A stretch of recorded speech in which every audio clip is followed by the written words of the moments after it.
이 리뷰에 사용된 슈퍼플라이는 리뷰용으로 주연테크에서 빌려줬고 금전적 대가나 리뷰 가이드라인 그리고 최종 결과물 점검 등의 절차는 일체 없었음을 미리 알립니다. 애초에 별로 칭찬도 안 할 것 같긴 하고요. 자, 노트북에서 가장 중요한 기본이 되는 스펙은 뭐라고 생각하시나요? 사람마다 이 질문에 대한 답은 다르겠지만 주연테크는 튼튼하고 가벼운 바디, 오래가는 배터리, 좋은 확장성, 그리고 쓸만한 디스플레이를 노트북의 기본이라고 생각한 것 같습니다. 그리고 주연테크에서 야심차게 내놓은 울트라북인 슈퍼플라이는 이러한 기본기를 분명 모두 훌륭해 가지고 있습니다. 그럼 이 노트북은 의심할 거 없이 추천할 만한 노트북이 될까요? 지금부터 알아보도록 하겠습니다. 아마 주연테크는 이 노트북을 그램과 비교하고 싶은 모양이지만 전 좀 더 현실적인 비교를 해보도록 하겠습니다. 왜냐면 그램이랑 얘를 비교하면 당연히 그램이 훨씬 더 비싸기 때문에 슈퍼플라이가 좀 떨어지는 부분이 있더라도 가격 차이로 실드를 받을 수 있기 때문이죠. 따라서 저의 비교 대상은 제가 저번 빅스마일데이 기간에 구매해서 리뷰했던 에이서의 스위프트 3 그리고 여러분께 아직 보여드린 적은 없지만 2018년 말에 출시했었던 에이서 스위프트 5입니다. 가격이 비싸지 않으면서도 휴대성이 좋은 노트북들이죠. 일단 가격과 스펙을 간단히 보겠습니다. 슈퍼플라이는 인텔 10세대 코멘레이크 i5 16GB 램, SSD 512GB 구성이며 램을 추가한 상태이기 때문에 가격은 94.9만원입니다. 스위프트 3는 라이젠 7 4700U 16GB 온보드 램, SSD 256GB 구성이고 전 빅스마일데이에 80만원에 구매했지만 현재는 96만원까지 올라인 상태네요. 스위프트 5의 경우 좀 연식이 된 놈이라 인텔 8세대 위스키레이크 i5 8GB 온보드 램, SSD 256GB 구성이고 전 빅스마일데이에 79만원에 구매했지만 현재는 90만원대 초반으로 가격이 형성되어 있습니다. 다만 스위프트 5는 윈도우 10이 포함된 모델이라 사실 가격은 좀 더 싸다고 봐야 되겠네요. 그래도 일단 판매가 기준으로 3개 다 90만원대로 비슷한데 슈퍼플라이가 기본 탑재 SSD의 용량이 2배라는 점은 좋은 부분이죠. 그 다음으로 크기와 무게를 확인해보죠. 슈퍼플라이는 14인치 화면에 대략 1.1kg, 스위프트 3는 14인치 화면에 1.2kg을 살짝 넘고 스위프트 5는 15.6인치 화면임에도 무게가 1kg이 채 안 나갑니다. 물론 슈퍼플라이에 탑재된 배터리 용량이 73Wh로 스위프트 5의 54Wh나 스위프트 3의 48Wh에 비해서 더 크긴 합니다만 무게 측면에서는 스위프트 5가 가장 우위에 있습니다. 디자인과 빌드 퀄리티는 셋 다 무난한 편입니다. 슈퍼플라이는 대만의 클레보 쪽 배어분을 사용한 제품입니다. 제조서로 적혀있는 카포 컴퓨터가 클레보 계열이거든요. 마그네슘 합금을 사용했는데도 그램같이 흐물흐물거리는 느낌이 아니라 보강을 잘했는지 꽤 단단한 느낌이 듭니다. 만듦새 자체도 큰 불만 없으며 요즘 통팡이나 클레보 배어분에는 로고를 따로 박지 않는 것이 대세인 것 같습니다. 뭐 좋은 선택이라고 생각합니다. 밀스펙 인증을 받은 제품이라는데 사실 밀스펙은 세부 항목이 엄청나게 많기 때문에 진짜 비즈니스 노트북들처럼 하나하나 세부사항 다 깔 거 아니면 그냥 보여주기식이라고 생각해요. 그래도 만져본 느낌은 내구성이 괜찮을 것 같아 보이긴 합니다. 스위프트 3는 마그네슘이 아닌 알루미늄 합금 재질이고 빌드 퀄리티는 평범한 편입니다. 스위프트 5는 무게가 가벼운 대신 강성은 떨어지는 느낌이고 실제 내구도 어떤 지랑은 별개로 단단한 느낌이 없습니다. 하지만 슈퍼플라이의 외관에서는 한 가지 굉장히 아쉬운 부분이 있었는데요. 그건 바로 방열 구조입니다. 밀스펙 인증을 받기 위해서인지 어떤지 모르겠지만 얘도 그램처럼 하판에 흡기구가 없습니다. 그럼 공기가 통하는 구멍은 어디 있느냐? 힌지 사이에 위치하고 있죠. 그런데 이 통풍이 되는 힌지 사이 공간이 또 매우 좁습니다. 정말 2020년 그램이랑 거의 비슷한 구조예요.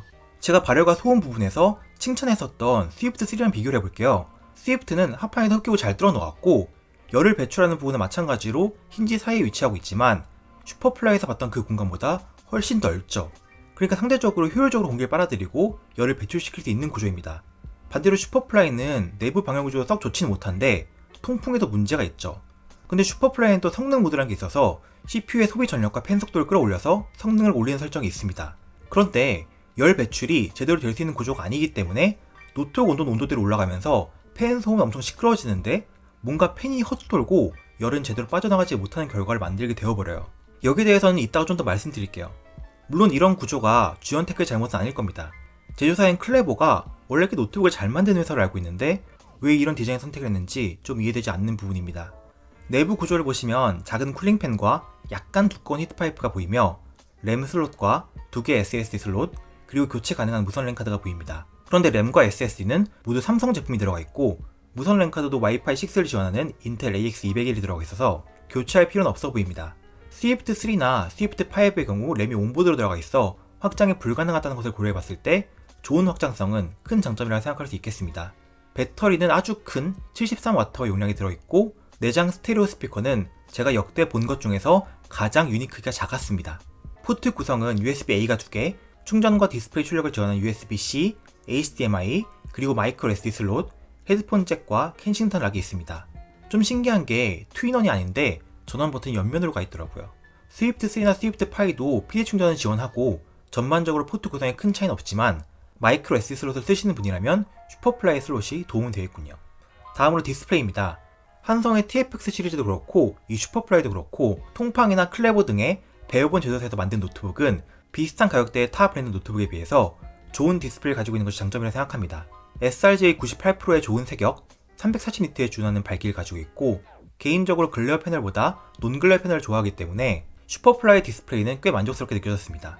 스위프트 5의 경우 sRGB 90%대 300니트 디스플레이 사용하고 터치스크린이라는 장점이 있지만 빛 반사가 꽤 심한 편이라는 단점이 있고 스위프트 3의 경우 지금은 제가 패널을 좀 더 좋은 걸로 바꾼 상태이지만 기본 탑재되는 패널은 sRGB 62%, 밝기 250니트의 저가형 패널이었죠.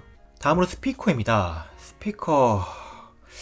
제가 슈퍼플라이 스피커가 별로란 얘기를 듣긴 했었는데 정말 이렇게 나쁠지는 상상도 못했습니다. 20만원짜리 노트북이었던 레노버 S130의 스피커랑 비슷한 수준이고 이걸 뭐라고 표현해야 할까요? 30만원짜리 스마트폰으로 30만원짜리 스마트폰 스피커 소리를 녹음한 다음에 그걸 다시 30만원짜리 스마트폰 스피커로 재생하면 이런 소리가 나올 것 같습니다. 그리고 돌비 애트모스나 DTS 오디오 같은 음향 향상을 위한 소프트웨어도 전혀 탑재되어 있지 않아요. 긍정적인 점을 찾자면 최신 노래를 틀어도 마치 먼지 쌓인 FM 라디오에서 듣는 듯한 레트로한 느낌을 받을 수 있다는 점이 있을까요?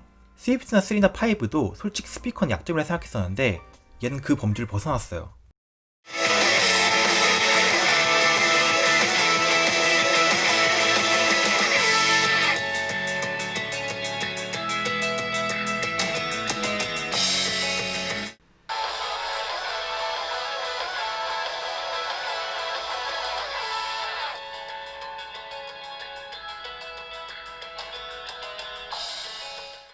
다음으로 키보드와 터치패드입니다.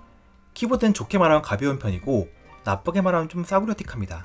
그래도 갤럭시 북처럼 키 트래블이 절망적인 것은 아니라서 사람에 따라서는 괜찮게 느껴질 수도 있을 것 같습니다. 하지만 키감으로 치자면 스위프트 3가 압도적으로 좋아요. 스위프트 5는 좀 떨어지긴 하는데 그래도 준수한 편이고요. 터치패드는 셋 다 비슷합니다. 크기와 질감 모두 프리미엄과는 거리가 있는 편입니다만 충분히 제 기능을 해주는 터치패드입니다.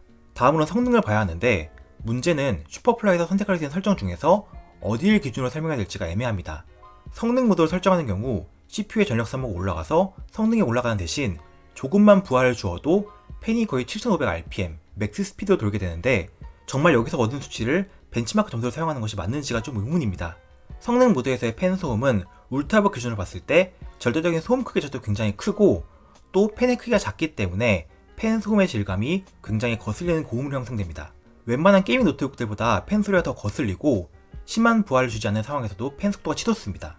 웹서핑이나 유튜브만 봐도 시끄럽게 팬 돈다고 보시면 돼요. 컨트롤 센터에서 전원 모드를 엔터테인먼트로 같은 걸 낮출 경우에 팬 소음은 작아지지만 이 모드에서의 팬 소음도 스위프트 3나 스위프트 5보다는 더 큽니다. 애초에 스위프트 얘네들이 팬 소음이 굉장히 좋은 편이긴 해요.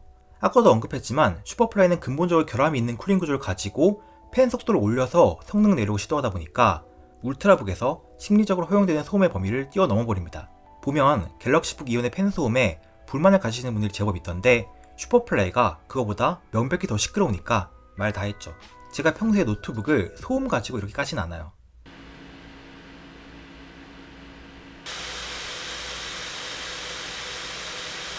그럼 이런 문제를 기억해 두시고 실제로 성능이 어떻게 나오는지 시네벤치 R20 점수를 보실게요. 슈퍼플라이 성능 모드에서 1434점, 엔터테인먼트 모드에서 1192점이 나오고 스위프트 5는 1091점, 스위프트 3는 단연 압도적인 2496점이 나옵니다. LG 그램 신형 i5 모델이 시네빈 점수가 1100점대가 나오거든요. 그러니까 슈퍼플라이는 심한 소음과 발열을 내면서 그램보다 좀 낮든지 아니면 소음은 좀 덜 나는 대신 그램만큼 성능 내든지 둘 중 하나를 선택해야 합니다. 다만 엔터테인먼트 모드로 설정했을 때 그램보다 CPU 온도는 더 낮긴 합니다.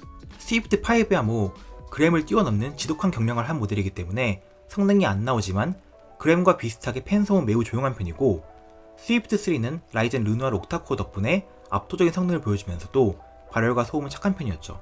다음으로 3D 마크 파이어 스트라이크 점수 한번 보실까요? 어차피 내장 그래픽이라 점수가 잘 안 나오긴 하는데요. 여기서는 또 성능 모드랑 엔터테인먼트 모드랑 별로 큰 점수 차이가 나지 않는 듯 합니다. 8세대 위스크레이크나 10세대 콤맨레이크나 어차피 내장 그래픽은 근본적으로 동일하기 때문에 파스 점수는 큰 차이를 보이지 않고 라이젠, 베가 내장 그래픽을 사용한 스위프트3의 점수가 큰 차이로 높은 것을 확인할 수 있었습니다. 긱벤치 점수는 엔터테인먼트 모드에서 측정하였고 싱글코어 1054, 멀티코어 3129점으로 측정되었습니다. 이것도 스위프트5보다 살짝 높은 수준의 점수였습니다.